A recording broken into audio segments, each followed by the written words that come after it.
Bienvenue, Mehdi Grini.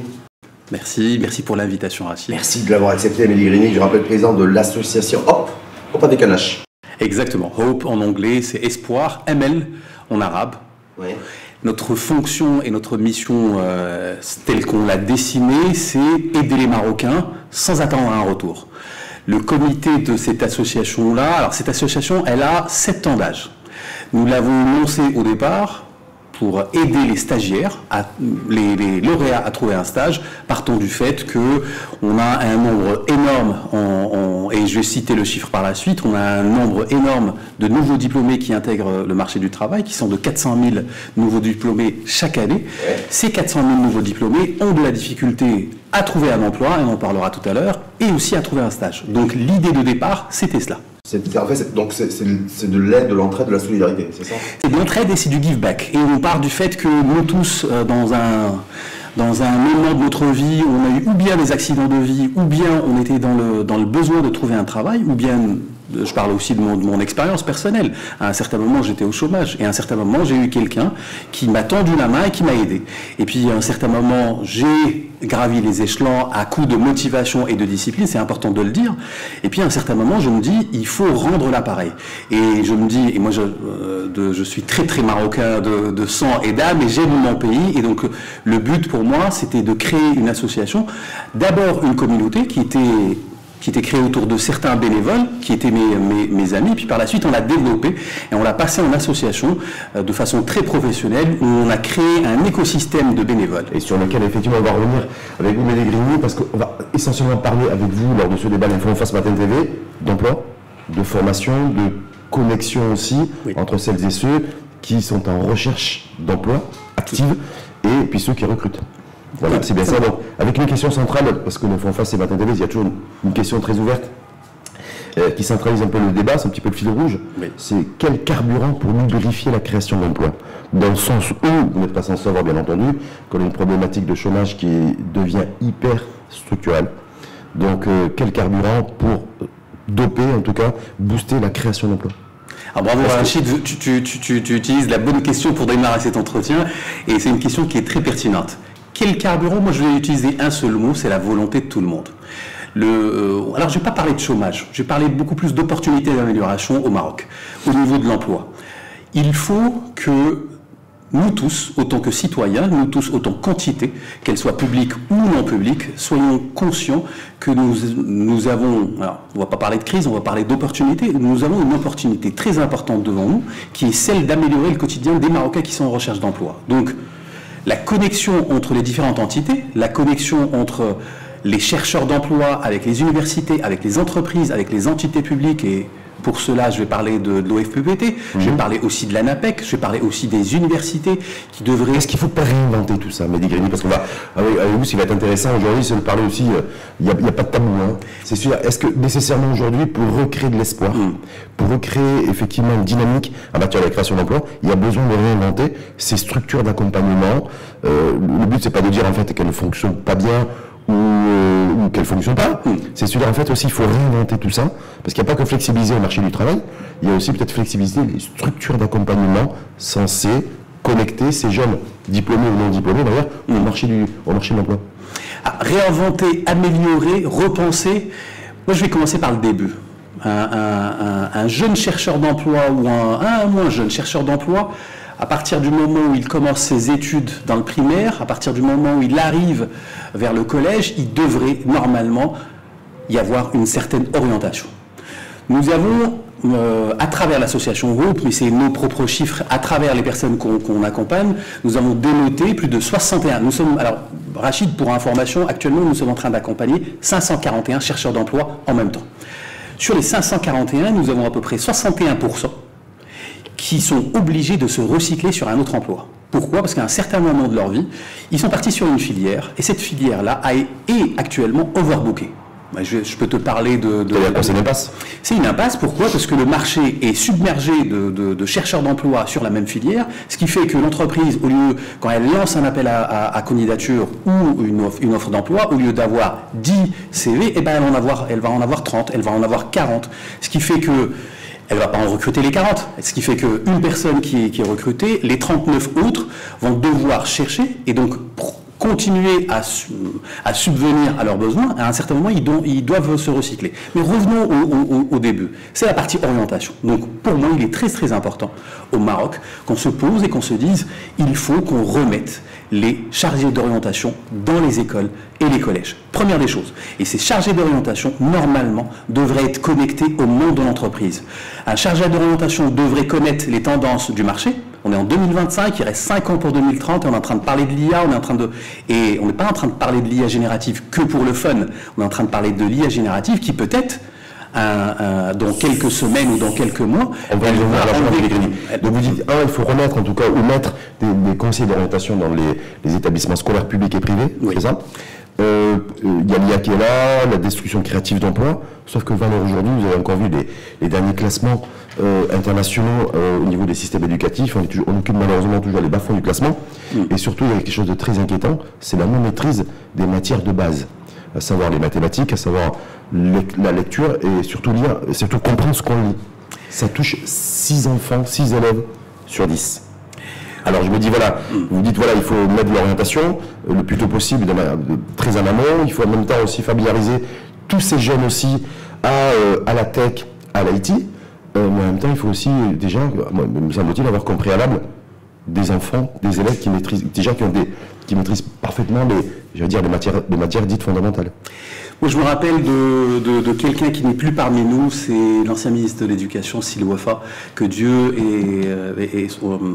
je me rappelle très très bien d'un discours qu'il a dit. Il a dit « Vous ne pouvez pas avoir des prétentions à être bien classé en termes d'enseignement dans le monde, alors que vous n'avez pas la base, c'est celle de l'adaptation de votre système d'enseignement par rapport au monde de l'entreprise. » Et c'est exactement ce que tu es en train de dire, Rachid, c'est que nous avons actuellement besoin d'adapter notre système d'enseignement, qu'il soit primaire, qu'il soit au niveau du collège, qu'il soit au niveau de l'université, par rapport à ce que demandent les entreprises. Effectivement, nous remarquons qu'il y a un monde à 2 vitesses. Donc, on a des personnes, ou on a des jeunes qui étudient, qui ont des diplômes, et puis par la suite, ça prend 5 ans, ça prend 4 ans, ça prend 2 ans, mais par contre, le monde de l'emploi et justement l'industrie de l'IA va avancer. Donc automatiquement, ces modules-là ne serviront à rien. C'est ce qui prouve actuellement qu'on a pas mal de jeunes actuellement qui, ayant un diplôme en marketing digital par exemple,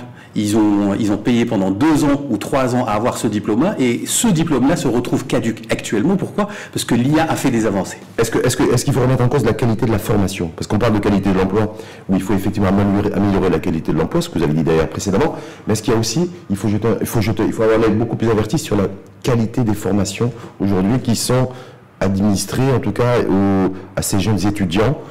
Pourquoi je vous dis ça? Parce que plus le temps passe, plus les années passent, plus le chômage des jeunes diplômés est en croissance. Exactement. Voilà. Donc je me dis, est-ce que quelque part aussi, il faudrait aussi mettre à plat la qualité des formations académiques et les formations professionnelles?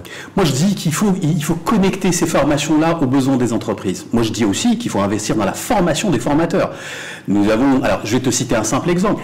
On a des écoles actuellement, notamment les universités, qui ont développé des antennes d'orientation, de soft skills et d'entrepreneuriat.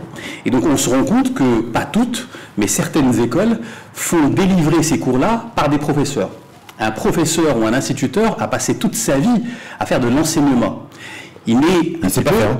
C'est pas son métier, c'est pas faire. Alors, c'est ça aussi. C'est pas moi qui le dis, c'est la réalité malheureusement de ces jeunes diplômés aujourd'hui qui sont, pour la plupart, très souvent, retour marché, mal formés. Alors, mal formé, c'est pour ça qu'il y a un chômage aussi élevé, a priori, au niveau des jeunes diplômés. Alors, il doit être accompagné. Moi, je dis, cet instituteur doit être accompagné, et certains modules doivent être, et c'est pour ça que je dis, les écoles doivent être connectées aux entreprises. Alors, quand je dis connectées, mais de façon pratico-pratique, on est en train de parler d'alternance. L'alternance n'existe pas au Maroc, alors qu'elle existe dans d'autres pays où elle a réellement donné de bons résultats. Alternance, c'est simple. C'est le jeune étudiant va passer 1-2 journées en entreprise, puis par la suite va revenir en salle, en classe, ce qui fait qu'il est en contact de façon subliminale au monde de l'entreprise, et on sait très bien quel est le monde de l'entreprise. Alors, le monde de l'entreprise, c'est pas un fleuve très calme. On connaît les codes de l'entreprise. Ces codes de l'entreprise ne sont pas enseignés dans l'école. Donc, il va les pratiquer pendant son alternance. On va parler aussi de l'immersion des entreprises dans les universités avec des journées portes ouvertes où on va venir appeler les jeunes, appeler les professeurs ou les instituteurs à venir découvrir le monde de l'entreprise. Et ça se passe en une journée ou 2 journées, ce qui permet d'un petit peu de connecter cela. Mais pour revenir au professeur ou à l'instituteur, certains modules devraient être déployés par des professionnels. On est en train de parler de soft skills, on est en train de parler de l'IA. On a des entités au Maroc qui sont très très bien en termes d'IA, qui sont aux normes africaines et qui sont très très compétentes, et on devrait faire appel à eux, notamment aussi pour l'entrepreneuriat. On a des acteurs au niveau du Maroc qui sont très très bien et qui devraient intervenir beaucoup plus dans les universités et les écoles. Mais ça veut dire quoi? Ça veut dire qu'aujourd'hui, est-ce que tout ça, ça passe par... Est-ce qu'il faut continuer à poursuivre cette croyance, en tout cas, de se dire que ça passera par l'entrepreneuriat? On le voit aujourd'hui, on a une pression démographique qui est contre nous, alors qu'elle aurait dû être avec nous, oui. Et qui fait qu'aujourd'hui on a un chômage de masse, oui. On a une pression démographique, un déversement de jeunes diplômés et non diplômés chaque année. On peut estimer ça entre les non diplômés et les diplômés à 500, 600 000 par an. Exactement. Voilà. L'élite, voilà, l'élite. Et donc du coup de se dire, voilà, comment je fais pour... Je favorise l'entrepreneuriat. Est-ce que je continue à favoriser le salariat, plutôt public, plutôt privé? Parce que valeur aujourd'hui, on est en 2025, c'est toujours pas tranché. Donc vous vous dites que l'entrepreneuriat, c'est pas la solution, c'est pas que la solution. Le salariat non plus. Exactement. Le statut de freelanceur non plus, de start-upper non plus. Donc on fait comment? Qu'est-ce qu'on doit privilégier comme canal, effectivement, pour se dire, voilà, pour un maximum de débouchés, eh bien, c'est cette trajectoire qu'il faut suivre. Alors je vais direct sur ce sujet-là, et il faut un petit peu, pour te repérer de façon directe, il faut un petit peu sortir de sa petite chapelle et descendre sur le terrain et voir ce qui se passe. Ce qui se passe sur le terrain, c'est que, comme tu l'as dit si bien, on a des jeunes. Alors, qui dit jeunes, dit familles qui ont investi dans leur progéniture, dit des crédits conso qui servent des familles, dit des personnes qui se sont privées d'autre chose pour privilégier un enfant ou un autre. Et puis par la suite, ces jeunes-là se retrouvent ou bien lâchés dans la nature, ou bien n'ayant pas d'emploi, ou bien voyant des vidéos sur Instagram, cher Rachid, et TikTok qui leur disent que faire le trading et faire du forex, c'est très intéressant et tu peux avoir une Ferrari au bout de 2 mois. Foutaise. Pour moi, foutaise, pourquoi? C'est beaucoup plus... On crée une génération Z qui est actuelle, qui est complètement déboussolée, alors qu'on devrait s'intéresser à dire... Qu'est-ce qu'on fait pour ces jeunes? Et nous, au niveau de l'association Groupe, on a très bien compris qu'effectivement, la solution du chômage, de notre petite fenêtre, modeste fenêtre, on a quand même 7 ans derrière nous d'expérience, on a compris que nous ne pouvons pas régler la problématique de chômage qu'avec le salariat. Il devrait y avoir une combinaison d'entrepreneuriat, de start-up, de freelance aussi. C'est-à-dire qu'il faut créer tout un nouvel écosystème. En fait, c'est un écosystème qui devrait, mais un écosystème pas pour faire beau et dire que voilà, on promeut l'entrepreneuriat. Moi, je vais parler premièrement de l'entrepreneuriat. On a actuellement des entités qui peuvent accompagner, qui peuvent incuber, qui peuvent prendre par la main chaque entrepreneur et chaque porteur de projet, et non seulement lui donner des fonds, mais aussi lui montrer comment gérer ces fonds-là. Et ça passe par des formations, ça passe par de la sensibilisation. Ça a été fait, ça a déjà été fait ou censé avoir été fait dans les programmes Força, par exemple, au niveau de l'entrepreneuriat. Donc je me dis, voilà, je pense qu'on devrait faire, à date, nous sommes, comme tu l'as dit, en 2025, ouais. À l'horizon de 2030, on devrait faire un REX de Força, on devrait faire un REX d'Antelara, on devrait faire un REX de beaucoup d'entités qui ont été créées pour subventionner, et puis par la suite, de façon très directe, se dire qu'est-ce qu'on peut améliorer. Encore une fois, il ne s'agit pas de donner des fonds et laisser les gens décider d'eux-mêmes. Encore une fois, il s'agit de donner des fonds, mais avant, il faut accompagner et former. Est-ce que ça marche en donnant des fonds, c'est-à-dire de l'argent public et des subventions? Quand on regarde un petit peu, on fait un benchmark à travers le monde, c'est pas parce que l'État va forcément donner de l'argent public, comme fonds d'amorçage, qu'un projet va se développer et qu'effectivement il y a une activité et une valeur qui va être créée. Voilà, parce que... Tu vois ce que je veux dire? Tu as raison. Moi je dis de façon encore une fois directe, nous ne pouvons pas, autant que Marocains, tout le temps dire que c'est l'État qui doit faire. De façon très directe, Rachid.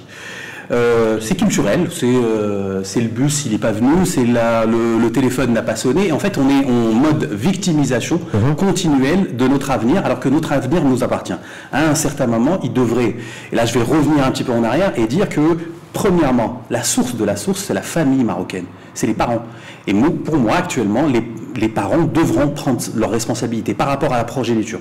Deuxièmement... C'est-à-dire prendre la responsabilité, c'est-à-dire quoi, Mehdi Grigny, dans le sens où si on fait grosso modo, 30% des budgets familiaux, c'est pour financer la scolarité de leurs gamins. Oui. Alors, c'est un gros tiers. Donc je vous dis, voilà, est-ce qu'il faut si vous dites qu'il faut les responsabiliser, on les responsabiliser plus, c'est quoi qui s'endettent un petit peu plus, qui dépensent un petit peu plus sur la scolarité, pour la scolarité de leurs enfants? L'argent ne peut pas régler le problème. Que ça soit pour le gouvernement, que ça soit pour les familles. Pourquoi? Parce qu'une famille, par exemple, quand elle va investir dans un enfant, s'il est mal orienté, cet enfant-là, eh ben, elle va investir à tort. Donc, ce qui fait que... Et c'est le même scénario qui peut être traduit sur plusieurs scènes. Donc, pour répondre à ta question, non, l'argent ne peut pas régler ça. Mais plutôt, l'accompagnement, la sensibilisation, le contrôle. Et en fait, quand on donne un fonds ou une subvention, il faudrait contrôler par la suite. Et on devrait créer des entités de contrôle, mais ces contrôles-là ne devraient pas être que gendarmes pour dire ben, t'as gaspillé ou t'as fait ou t'as mal fait. Mais par contre, à un certain moment, il faudrait faire des checkpoints à un jeune porteur de projet. Premièrement, il doit pitcher son projet, il doit le préparer.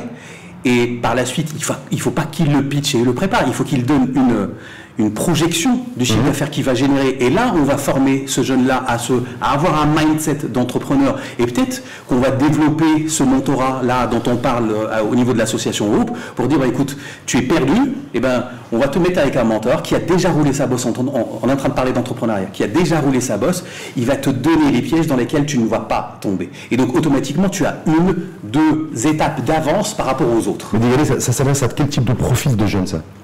Quand on est jeune, qu'on a quitté le système scolaire prématurément, est-ce qu'on est concerné? Oui. Quand on est jeune étudiant et qu'on a du mal à trouver un débouché, est-ce qu'on est concerné? Est-ce qu'on est NEET? Quand on est NEET, est-ce qu'on est aussi concerné?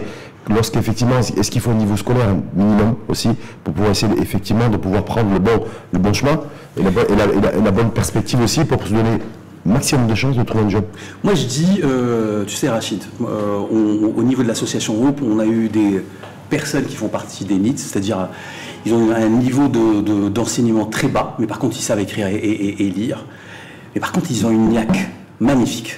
Et ça j'adore. Et on a eu aussi des diplômés qui étaient aussi perdus. Et donc pour répondre à ta question, cet environnement, l'entrepreneuriat est valable pour les deux, à condition qu'il y ait un accompagnement. Pourquoi? Parce qu'on sait très bien, les plus grands entrepreneurs, que ce soit dans le monde ou même au Maroc, sont partis avec un niveau scolaire qui est très très bas. En fait, pour être entrepreneur, c'est pas de l'ADN, mais c'est du bon sens. Et ce bon sens, et c'est une idée. Et je sais que maintenant, je vois qu'il y a des coffee shops qui sont en train de développer partout dans le Maroc. C'est une très très bonne idée. Et cette idée-là, si elle est accompagnée en termes de franchise, si elle est accompagnée en termes de subvention, ça peut être intéressant. J'ai aussi des porteurs de projets qui viennent avec des applications, notamment d'emploi, notamment aussi de gestion de VTC, qui est aussi intéressante. Mais ces personnes-là, à un certain moment, c'est ou bien on tue le truc dans l'œuf, ou bien il manque de souffle. Pourquoi? Parce que c'est pas un 100 mètres, c'est un marathon. Et c'est ce mindset-là qui devrait être injecté au niveau des entités publiques. Est-ce que ça veut dire, Mehdi Grigny, parce qu'on va revenir sur l'association Hope, oui, qui est là sur le terrain, c'est une ONG à but non lucratif, c'est ça? Tout à fait. Est-ce qu'il faut nécessairement un engagement chez nous, au Maroc, plus conséquent du secteur privé? Quand on regarde de près tout ce qui s'est mis en place pour favoriser l'entrepreneuriat ou les emplois aidés, c'est essentiellement l'État. Secteur privé, pas très présent, en tout cas pas suffisamment présent. Est-ce que pour vous, il est nécessaire aussi que le secteur privé soit beaucoup plus entreprenant en la matière et arrête de dire, ben nous on n'arrive pas à trouver de compétences sur le marché, dénoncer la rareté, la fuite des cerveaux? Parce que grosso modo, c'est la caricature, c'est ça le discours du secteur privé. Oui. Alors, pour revenir au secteur privé, il est très important, alors je l'ai dit au départ, l'intervention au niveau des universités, au niveau des écoles privées, le secteur privé. J'en connais des entreprises qui ont commencé à faire cela, mais il faudrait qu'il soit généralisé. Et pour cela, il y a une entité qui s'appelle la CGEM qui a commencé à aider, à supporter au niveau d'Intellara et Forza, parce qu'il y a eu leur touche sur cette partie, et c'est vraiment louable. Par contre, c'est un début, mais ce n'est pas la fin. Et c'est encore une fois, c'est un marathon. Et il devrait y avoir beaucoup plus d'intervention du secteur privé dans les entreprises, dans les universités, pour aller... Alors, il y a certaines... Mais y compris dans le financement, Mehdi Grigny? Est-ce que c'est toujours l'État qui doit supporter sous forme, parce que je vois pour la loi de finances 2025, c'est 14 milliards de dirhams qui sont mobilisés, c'est 12 milliards de dirhams qui vont être ventilés sous forme de subventions et d'aides à la TPE, a priori. En tout cas, la TPE qui est un jour de cotisation à la CNSS pour les salariés.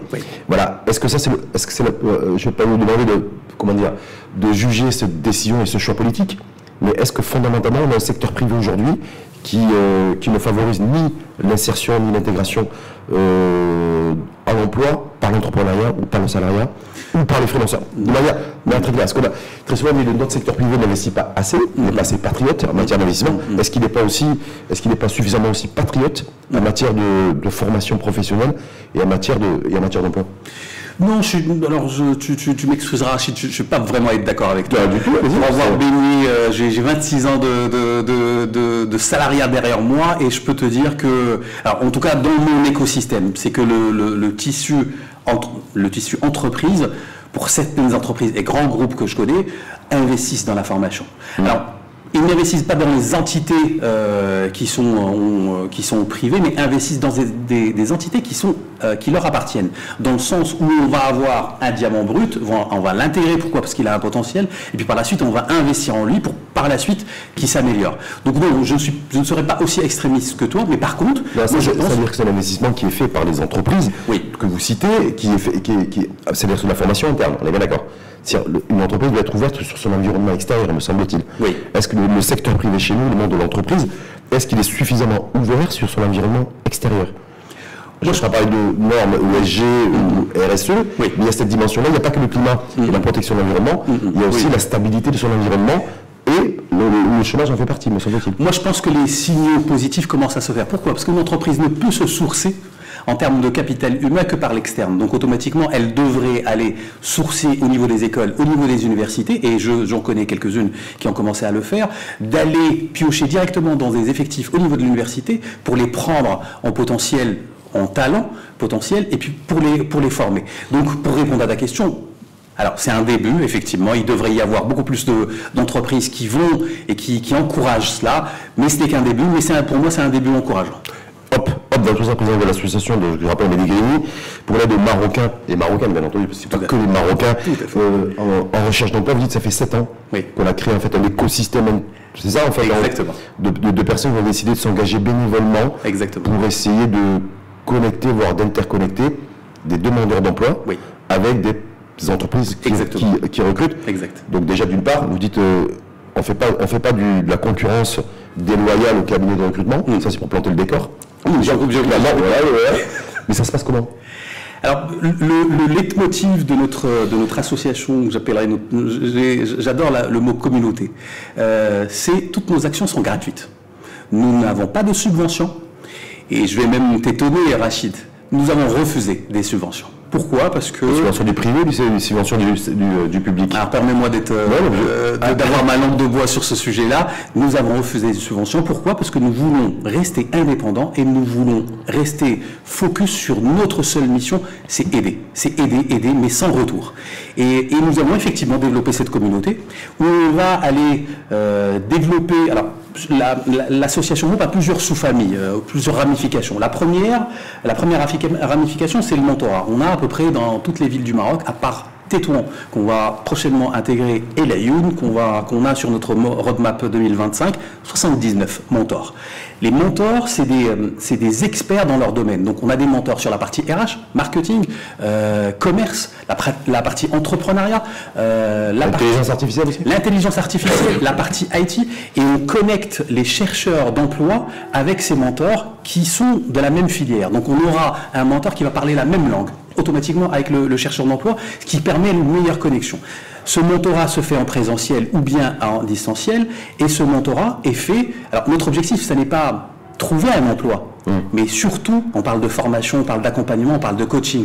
C'est aider le chercheur d'emploi à avoir un mindset de killer, d'aller chercher et de ne pas se démotiver, et aller trouver et donc son emploi. Et on va parler de simulation d'entretien, correction de CV, de mindset, de confiance, estime de soi, de CDI, quand il a sa période d'essai, qu'est-ce qu'il doit faire, quand il a son CDI, comment il peut réussir, et même quand il réussira à titulariser son CDI, comment il fait pour avoir une carrière. C'est exclusivement dédié aux salariés ou c'est aussi ouvert un jeune pas de Tétouan, mais en tout cas demain de Tétouan, puisqu'il y aura, il y aura un mentor demain à Tétouan, mais qui peut se diriger aussi vers l'entrepreneuriat. On voit bien, vous avez fait référence aux générations Z, on est en plein dedans. Exact. Demain et après-demain, il y a d'autres générations aussi qui seront là. Exact. On dit que le salariat, c'est pas trop leur truc. Oui. Ça l'est déjà pas aujourd'hui et ça le sera encore moins demain. C'est ouvert à toute la population marocaine, quelle que soit sa spécialité. Et effectivement, alors nous, ce qu'on conseille au niveau de l'association Groupe, c'est qu'il faut un minimum d'expérience au niveau du salariat pour prétendre à être entrepreneur. Pourquoi? Pour qu'on se casse pas les dents et avoir un petit peu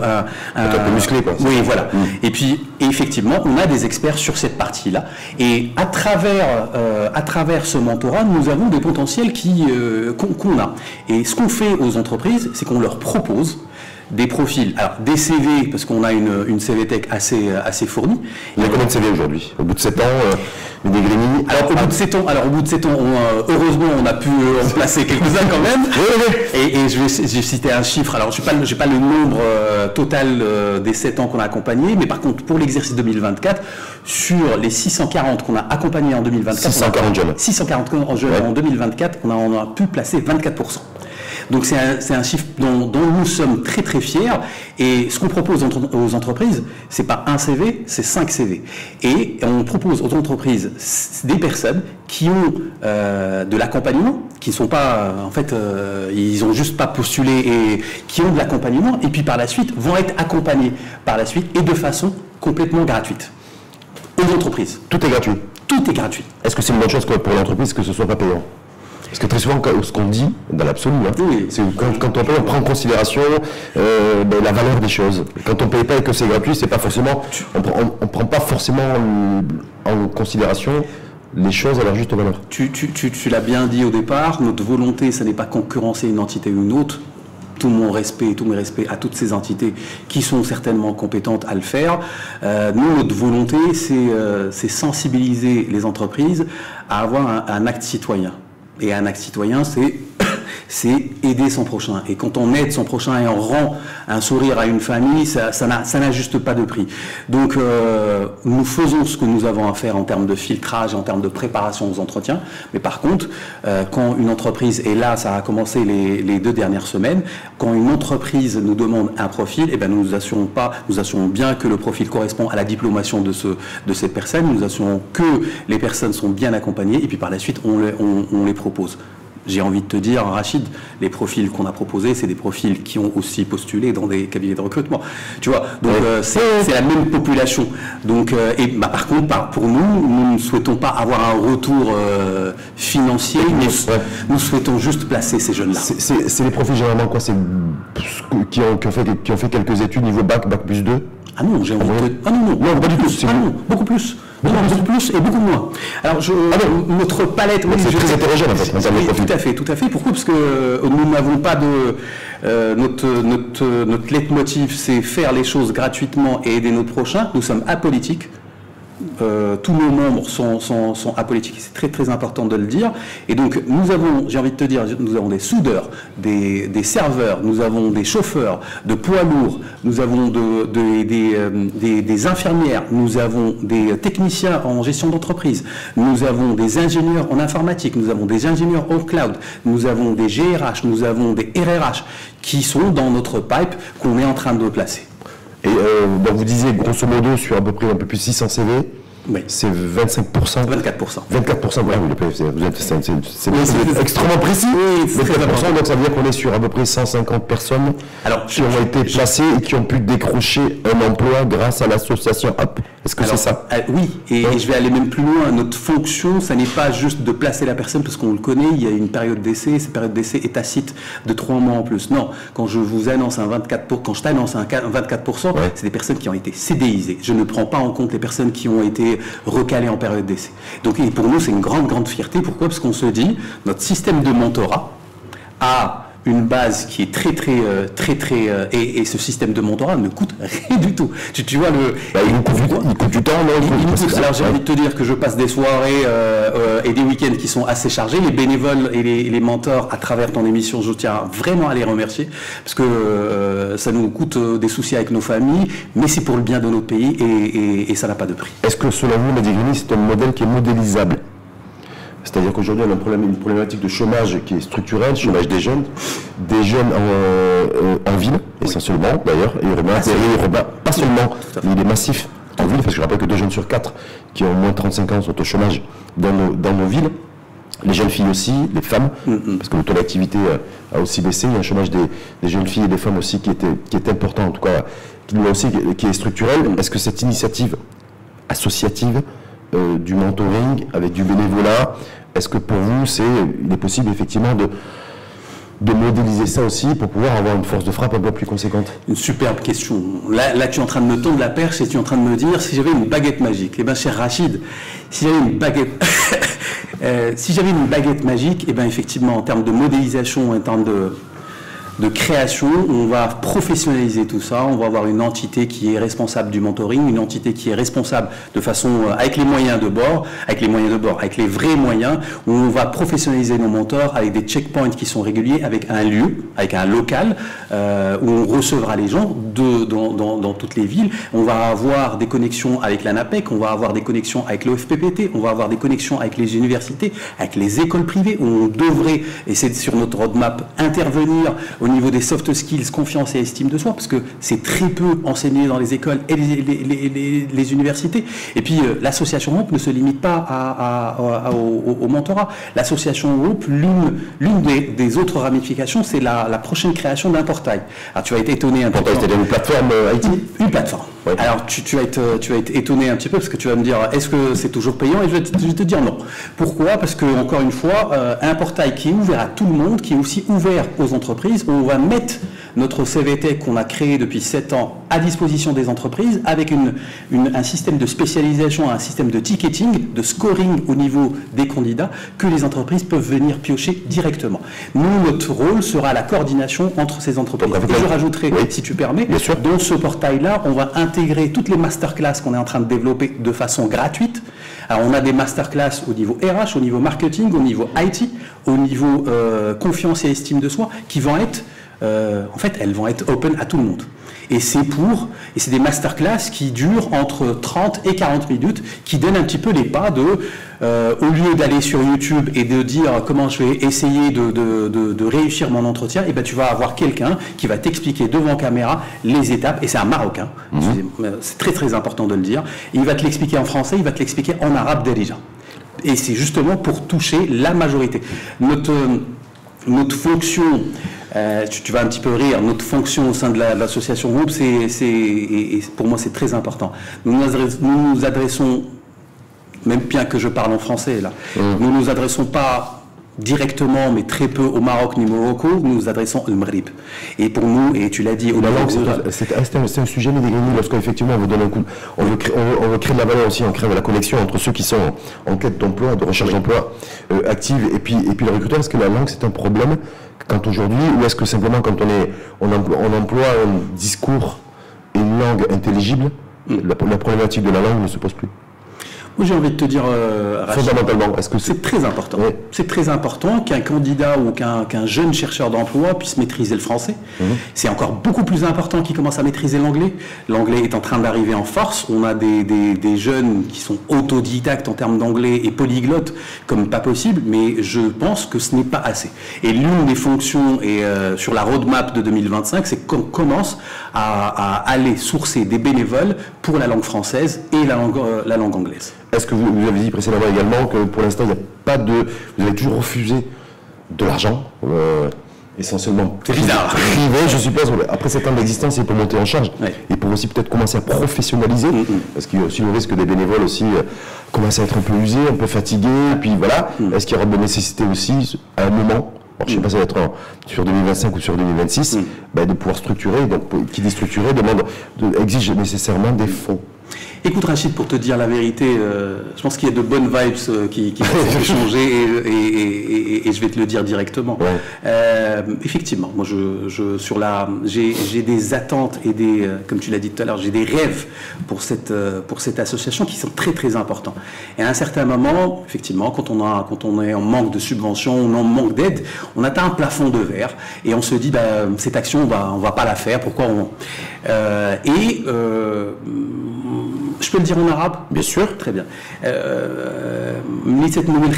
ربيتي لاقيك مع الناس اللي باغيين الخير. Et on a eu dans notre chemin des personnes qu'on connaissait pas, comme toi par exemple, avec qui on a fait connaissance et qui voulaient absolument aider sans pour autant avoir un retour. Et là je noterai, je peux faire de la publicité pour certains.